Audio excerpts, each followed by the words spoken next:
Welcome. In the first part, we laid the foundations for an effective first contact via message, learning how to avoid common mistakes jeopardizing any previous effort. We understood the importance of creating curiosity and not appearing needy.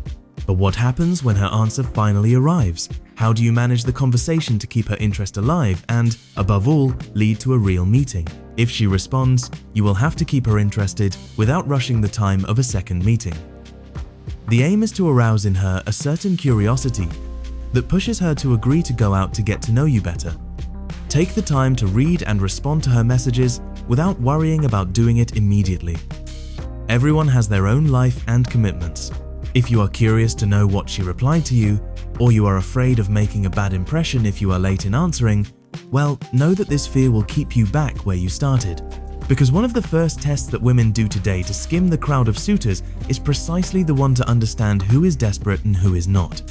Those who always react immediately, send long messages, answer all questions, are always available for an appointment, justify themselves for a delay in answering, and send interlocutory messages such as, "Hey, what are you up to?"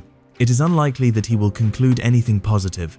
On the other hand, those with a relaxed and playful attitude, not in a hurry, unpredictable in the timing and content of their answers, without fear of making a bad impression, will have a greater chance of success. Be a man with an interesting life, and not a little dog waiting for a whistle. When all the tests are passed and the conversation has finally started, it can be useful to find a small nickname for her. This is a confidence-denoting trick that will help you create a light and original conversation. So, avoid to text things like, "I had a bad day at work. How boring the rain. I'm worried about all these wars." The message must create a smile and ignite her curiosity, and not make her roll her eyes. The possibilities are endless, but messages like, "Hello, Miss Perfection. Today something happened to me that made me think of you. Last night I had a strange dream. You will never guess what happened to me today." They will serve to create a veil of intimacy mixed with curiosity. To start a conversation, you can also send a pic, avoiding trivialities such as the photo of the cappuccino at the bar with the associated "good morning."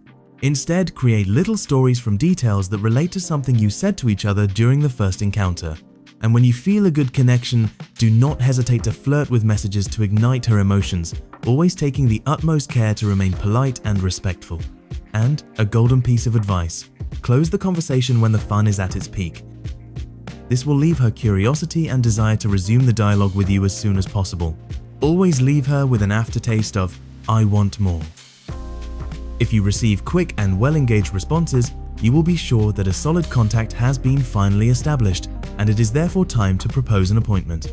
Here you have to be ready and have clear ideas about what to do and where to go. It is wrong to say. Always remember that as a man you have the duty to lead the game, and since a man has his own schedules, if she's not available on the proposed day, ask her when she'll be available. Even if you are always free, don't show it. Show yourself busy, interesting, with a full life, and don't hesitate to delay the appointment by a couple of days if necessary. Your time has value. Once the appointment is set, you don't need to text every day to keep the relationship alive. On the contrary, trying to revive the conversation could be perceived as a signal of need, and perhaps lead her to cancel the commitment made with a casual excuse. Staying calm and relaxed is the best way to approach the meeting. Silence is often your best ally. Remember this golden rule: you can never go wrong with being silent.